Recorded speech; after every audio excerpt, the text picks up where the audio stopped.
And welcome to part 3 of our Scream and Scream Again extravaganza.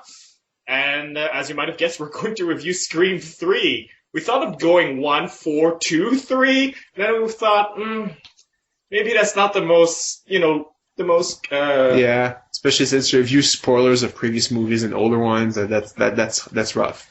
That's true. Yeah. It's intuitive. That's the word I was looking for. It's not the most intuitive way of doing it. Anyway, so we're reviewing Scream 3. I am Dimitri, webmaster and movie critic. And I'm Nicholas. I do research in astrophysics. I'm Dennis P., Bell Network support guy, and love movies. Yes, you do. So Scream 3, directed by Wes Craven.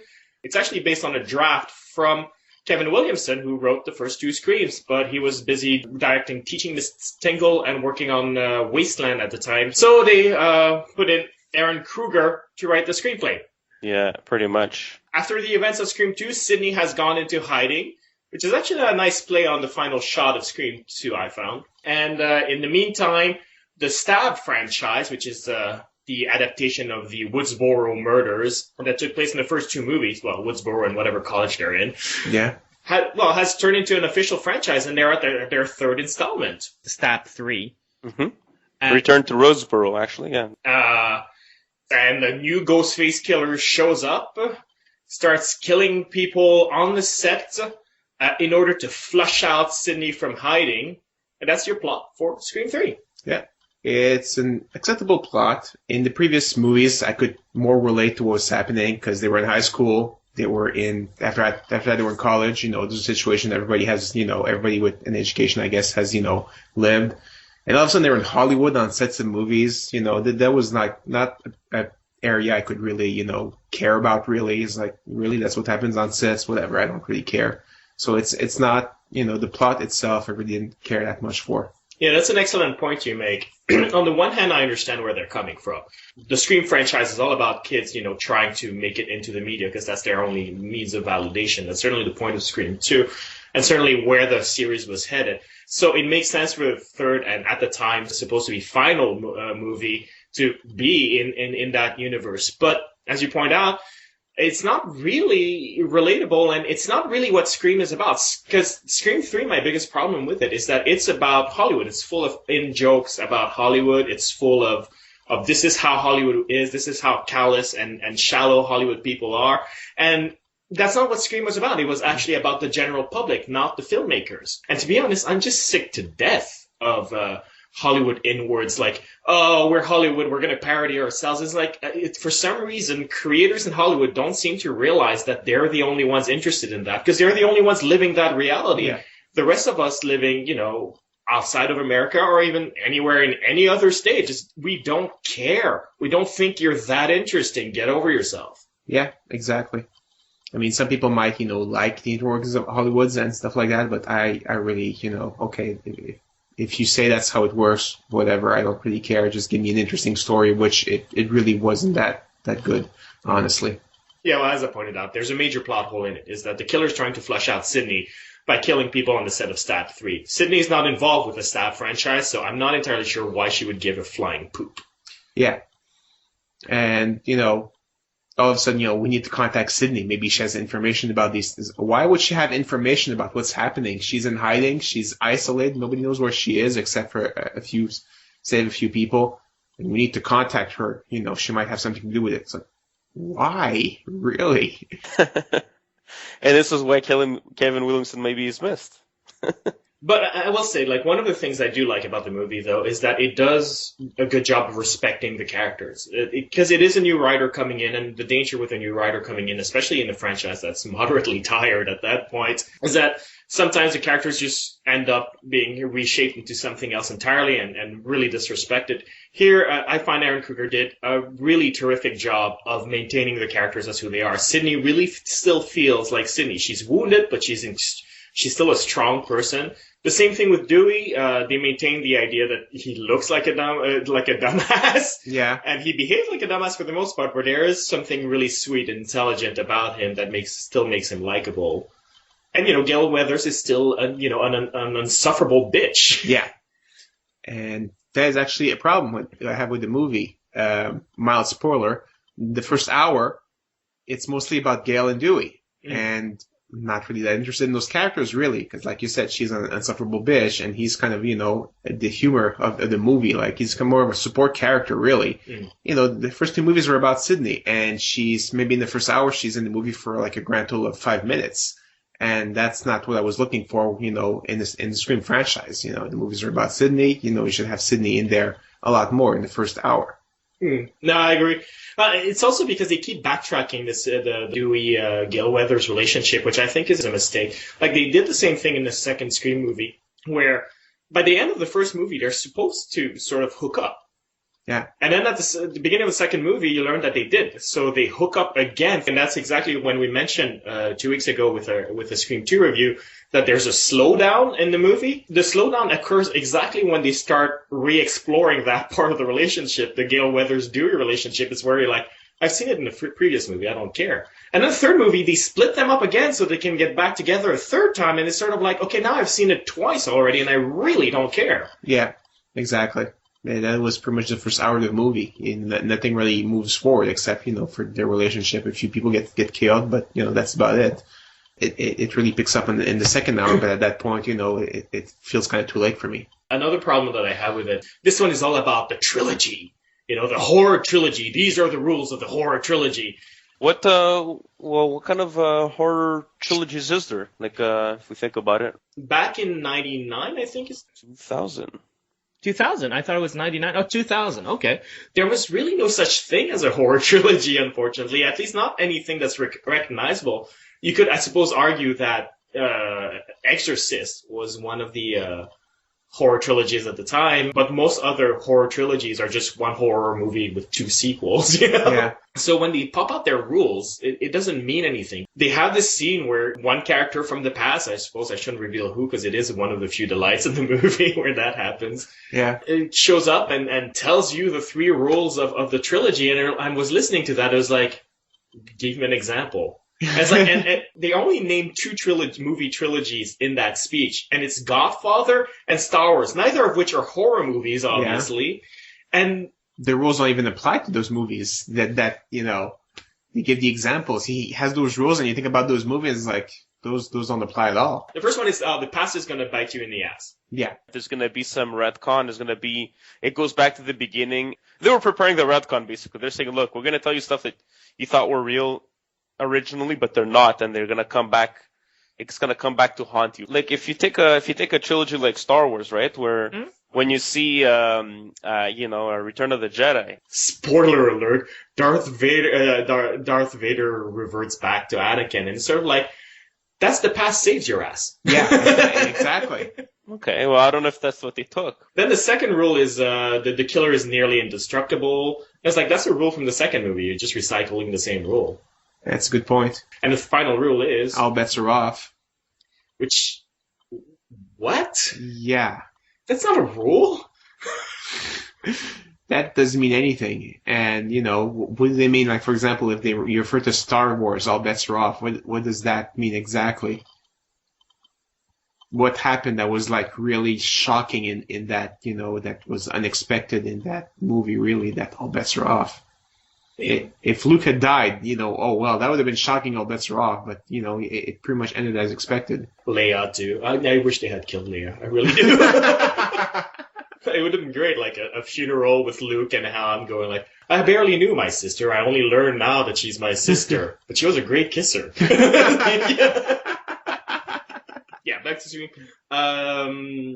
Yeah, it's for me the problem with it is that it's a line written for the trailers. The three rules of the trilogy, all bets are off at the end, and then they can do a montage of people like going and screaming and gasping, and it's like that's great for the trailer. I'm sure I was super psyched when I saw the trailer, but when you watch the movie, you're like, eh? Yeah, exactly. Because that's going to be our reviews now, just like a bunch of interjections and like onomatopoeia. Huh? Again, I think you kind of see the the quality dip, you know? I don't know. Is that because of the bad writing? You know, is this where Kevin Williamson is missed? I think blame so. the writing. I blame the writing. I mean, Yeah. I'm still not a fan of Aaron Kruger's writing. He has gotten better, but it's still really problematic for me. But this is certainly one of his worst scripts, maybe rivaled with, Halloween H2O, you know? Oh God. If he wrote that, then Yeah, he did. Okay, now I know why I don't like that movie at all. By the way, the same house was used in Halloween H2O, so Oh, it's that house. Oh. yeah. Okay, that explains a lot. Wow. Okay, he has a thing for that place. All right. Let's get into the acting then. Okay. Go for it. The thing Yeah. with the acting is that they're all actually pretty good, I Yeah. have to Yeah. say. Craven Knight, I think, really did a great job throughout the entire Scream series casting the series, even when the story might not have been so great in this one.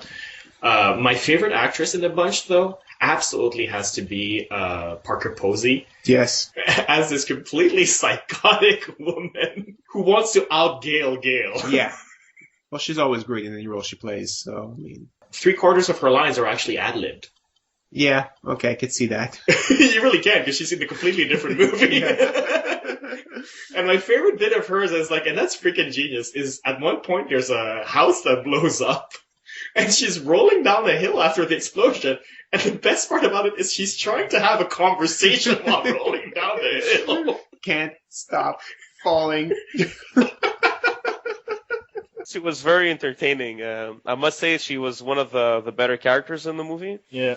Funny enough, too, they put in Jay and Silent Bob just for almost no reason. They just went hey, come over here. We'll film a shot with you. It'll be funny. I like it because I'm a Jay and Silent Bob fan. But yeah, it was just fun. Oh, and of course you have Schreiber's in it for just a very few instances. He plays Cotton Weary. Oh yeah. Do I reveal that he's the first victim? It's kind of obvious, but Technically the first victim is his wife, but girlfriend. girlfriend. Yeah. Hey, that's another plot hole. What? I mean, the killer's killing people in order of the movie, and yet Cotton's girlfriend died first, and she's not in the movie. Yeah, you're right. Whatever. None of this screenplay really works. That's my big. Again, I'm going back to the story, but the structure of the story is my biggest problem with Scream. Aaron Kruger and I do not have the best relationship, by which I mean he doesn't know me and doesn't care what I think, but I don't like his movies. And the problem that I have with Aaron Kruger is twofold. First of all, at that time, he was actually a screenwriter that had done thrillers, action thrillers. And he's being shoehorned into a screenplay that's supposed to play on the cliches of horror movies. And that's not his background. And that's not his fault, you know what I mean? He's a miscast writer. But it leads to a really problematic third installment of the Scream franchise where suddenly you have action set pieces. The first set piece involves Cotton Weary rolling through traffic to save his girlfriend from the Ghostface killer and rushing and running through traffic because the car is jammed and everything is those are action tropes, not horror tropes. Yeah, that's true. And then eventually a house blows up, and again, action trope, not horror trope. Yeah. I did not think about that. You know what? Sorry to interrupt you, but they also bothered me, those set pieces. Me too. I'm what am I watching? This is, for me, the killer resorting to explosions, really? It's not the same. Like you said, I think you hit the nail on the head, is that he tried too hard with his previous background and he didn't maybe respect the horror genre, or he tried to mix it and it just didn't work for me. It's like when the house explodes. Mm-hmm. It happens because of a gas explosion, because the murderer is texting them, and there's only going to be one person that's going to be spared, and they're all afraid, but there's no power in the house, so they all run out. And then, the fax keep coming, because apparently fax machines don't work on electricity. That's so true. And one guy says, I need to know who's going to survive. He's running back in, and he grabs a piece of paper, and, he can't read it, so, okay, he goes in the kitchen, and he grabs a lighter, and he puts the lighter on, and then the house explodes. But that's, a lot of fate from the killer's part that, the guy's going to run in back, get the paper, not run out with the paper and read it on the outside where there's light, but, try and find a light source in the house, and not find a flashlight or anything, but a lighter. and that's going to make the gas explode. You're like, really? That's a huge stretch right there. It's the fact that he doesn't grab a flashlight that bugs me, because every house has a flashlight. Now, if your house doesn't have a flashlight, get one. It's sort of like a fire extinguisher. You should have one. If your house doesn't have a fire extinguisher, get one, because every house should have that. It's sort of like having a condom in your wallet. If you don't have a condom in your wallet... It's the other thing I kind of found weird. Maybe you won't agree with me on this, but I kind of found it weird that the killer had a voice changer that had everybody's voice, and he could play around with that. I know, that's ridiculous. If I had one of those machines, I'd have so much fun, but those don't exist, really. Yeah. And it's the sort of thing you can get away with in an action movie again. It's like you think of John Woo's Face Off. It's like where they take people's face and replace them, and then they go to jail with magnetic boots. It's completely insane, but you're like, whatever. Yeah. This is an action movie. But you do that in a horror movie, and that's where people disconnect, because for a movie to be scary, I have to believe in that reality to a certain degree. And when you throw stuff like that in, that's when people go like, wow, dumb. Yeah, because the thing is, like you said, if somebody grabs a voice changer and they call you, you're going to freak out. You don't know who the voice is. You can't star 6 and 9 them. You can't do anything. You feel helpless, but you pretty much know that nobody could, like you said, imitate other people's voices to make you believe that, there's somebody else to trick you. I don't know. For me, it was too far-fetched, even for Scream. Now, the second problem I have with Aaron Kruger actually is his fault. He has trouble pacing his story. He does a great scene. Like, the dialogue is natural, and it's witty. This is not one of those screenplays like, the Twilight movies where you're like, say what? No, he writes dialogue like normal people talk, or at least The characters, talk. He knows how to write a scene. Unfortunately, he doesn't know how to place the scene into a coherent narrative.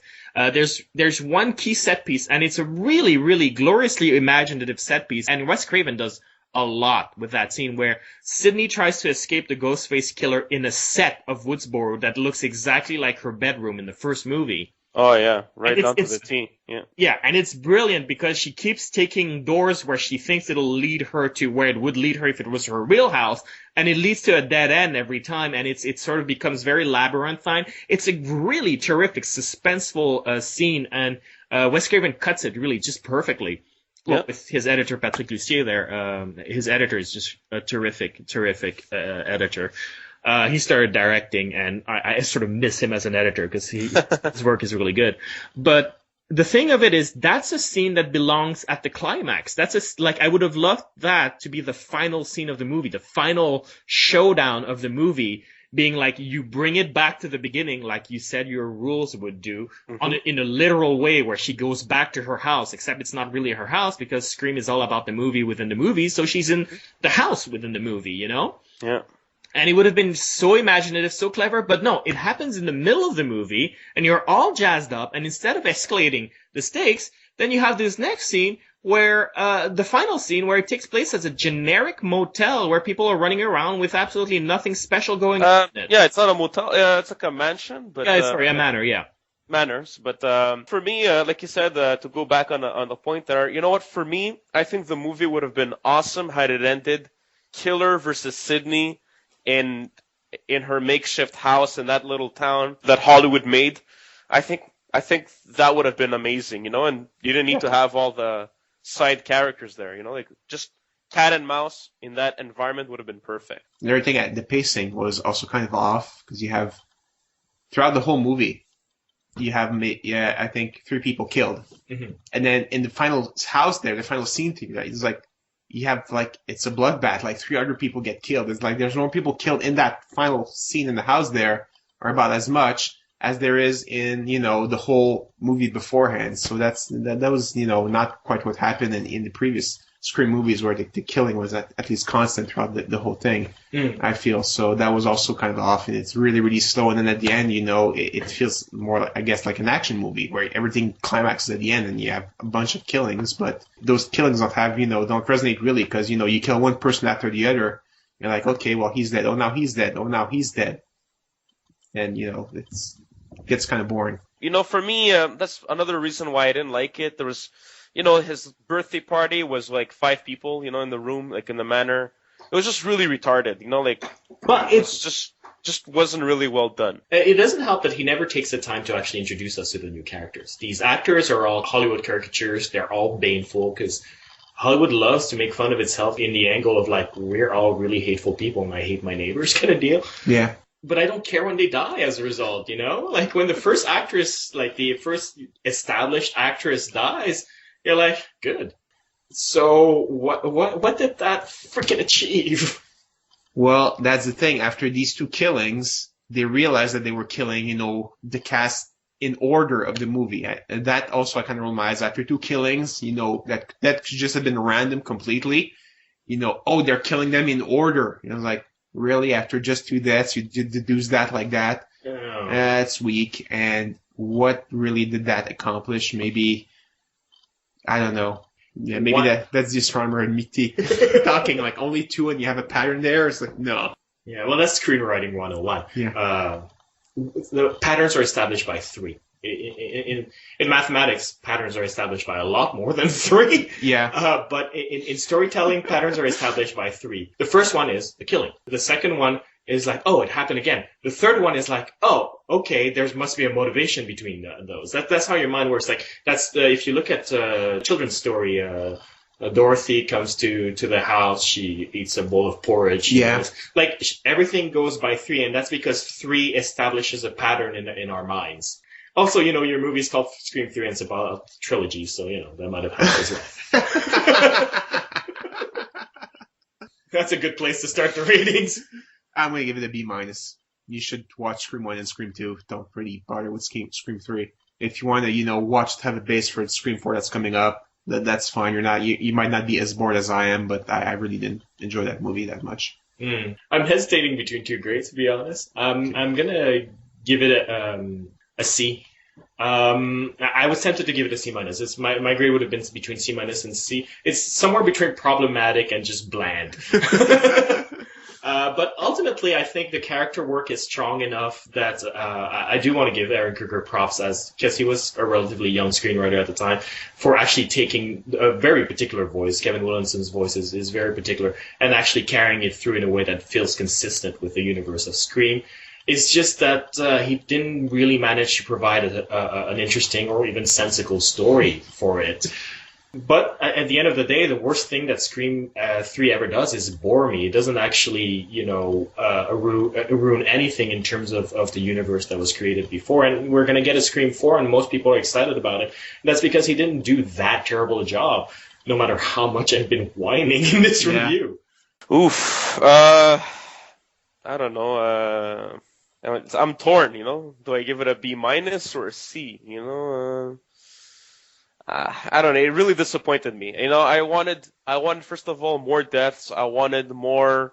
Really, I thought there were too many. That's an interesting. You wanted more deaths? You know what? They had, I think, the same amount of kills as the second one. And they used the least amount of blood in this one. Just to tell you, it disappointed me in a lot of aspects. But for me, what pissed me off is that even the detectives, like, you know what? In a trilogy, all bets are off. Like they made it sound like, you know what? This is the third one. Anything could go. Anything could happen. Watch out. The main character could die. Like with the rules and what they were saying, like they kind of build it up for me too much. So it disappointed me because, you know what? All bets were not off. I had a bigger shock in the second movie when Randy died than in this one. This one, they didn't kill Dewey. They didn't kill Gail. They didn't kill Sidney. They didn't kill anybody except Cotton Weary. They didn't kill any big names. So for me, it's like, you're not doing what you promised, what you delivered in the movie. So, I don't know. Do I give it a C for that? I think I'll give it a C. Okay, let's get into spoilers now. Spoilers. Yay! So stop listening now. 5, 4, 3, 2, 1. All right, well, you're on your own, buddy. You should have pressed the button because Scott Foley is the killer. Yeah. They break the tradition now. It's not 2 killers, it's just 1. That didn't bother me that much. No, that's fine. But they chose a character that, again, was the blandest, had nothing really to add to the story at all. They tried to make it look like it was McDreamy. What's his name? Patrick Dempsey. He gets better with age. Like a fine wine. Patrick Dempsey. might have been a suspect at one point because he gets really close to Sydney, and he was one of the only characters that could have called her because he got the number from Dewey's phone. And they just completely like, no, okay, it's not him, It's actually impossible that it'd be Patrick Dempsey. Why? Well, okay, when he finds the phone there, Yeah. it's like, oh, it's Patrick Dempsey. And it's like, but Patrick Dempsey's not anywhere near the house. He's at the police station. Yeah, I guess. So that's pretty lame because they try and make you think that it's him, but it's impossible that it's him. So that's pretty bad writing right there. And really, the other characters had no reason whatsoever. So I guess if the movie had made me actually care enough to think about it, the killer's pretty obvious, really. Yeah. Well, in fairness, Scott Fleet doesn't really have a motivation either. Yeah, that's true. He only retroactively has one once they reveal what his deal was, but beforehand you weren't privy to this information. That's a good point. So yeah, you're right. I correct what I said. You have no reason to think anybody is the killer in this movie. You're really watching it half expecting that it's somebody that wasn't even shown in the movie at all at the beginning, and I'm like, who are you? It's the Green Goblin. The other thing I didn't like too much is that because he played with that, you see, and it goes again into this, is that the main killer, who's the director, he kills one of the characters by calling her into his office, but obviously denying that it was him. But obviously he was using his real voice to talk to her, and they're reading parts of the script. And then then he switches the voice to the Ghostface killer. Because what I'm saying is that the killer was kind of pointing at himself open. I mean, the cops did take him in, and it's like, why would you do that? I mean, oh no, it wasn't my voice, dude. You have a voice changer. You could have done it any other way. Why bring her into your office? Is it written in that way so we don't think it's you? Like as the audience. You know what? That's the problem with the movie is that the one thing that really bothered me is that one of the rules is anyone, including the main character, can die. And for me, they let me down with that because the only big character that got killed was Cottonweary. Gale and Dewey at one point, they get caught by the killer, and he uses them as bait to get to Sydney, to bring her into, into the manor, but he lets them live, Yeah. So there's no, I don't want to say, there's no real suspense in that aspect. It's like, anything goes, but nothing really does go. Yeah, no, I agree. The motivation is a little bit of a problem, too. I am not a big fan of retcon storytelling. And, of course, one of their big rules for the Scream trilogy is the past is going to bite you in the ass. So they shoehorn this origin story where he was the real mastermind behind the killings with Skeet Ulrich and with Billy and Stu in the first movie. And you're like, really? Like, that's so convoluted. It's so complicated. It sort of tarnishes a little bit the story of the first one because of it. It's way funnier if it's just two random kids being complete idiots. That's true. But then him wanting to kill Sydney because he wants the life that Sydney has, and he's taking it from her, that's weak. Okay, you kill, Sydney's mother. She rejected him when he came to her. Mm-hmm. And he says, no, you're not my kid. That's not my life anymore.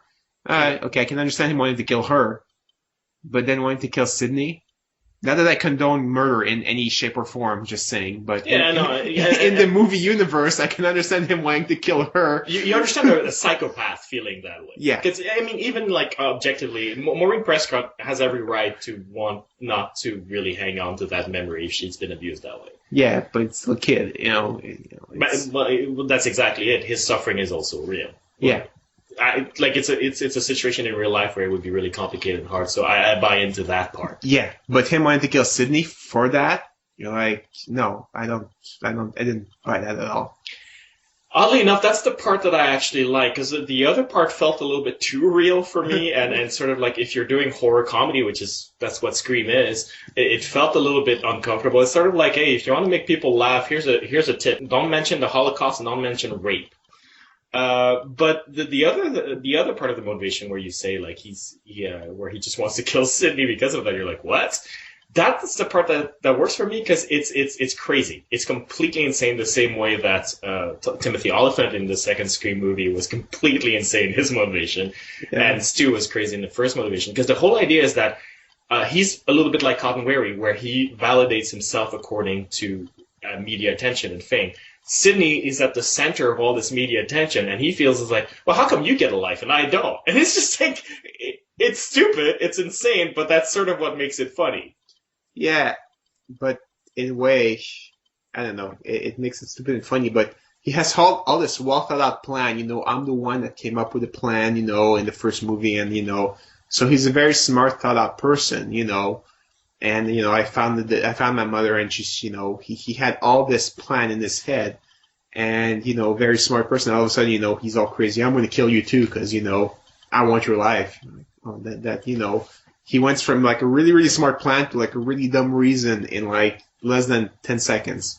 That's because nobody was famous at that point. Neither Maureen nor Sidney nor him are famous at that point with when he corrupted billions too, right? But after the events of that, Sidney became famous. And it's like, not only does she get the mother, she gets to have a real life, because the only way to have a real life is to have a life in front of the media. And I was like, I don't have a parent and I don't have a life. She gets a real life because of my actions. And that's when he completely loses his freaking mind. I guess. But if you have to explain it to me, then it's not good.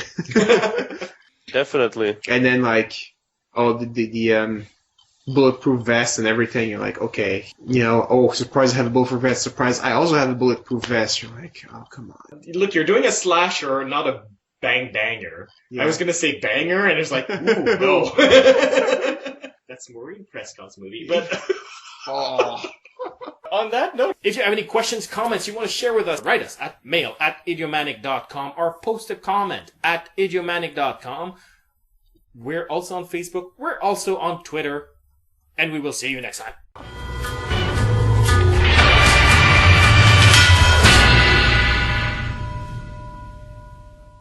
Oh, you should have a condom you roll it too if you're a girl. No, if you're a lesbian, obviously forget about it. But otherwise, condom in your wallet, not a bad idea. It gets expensive with the expiration dates, though, especially if you don't use them.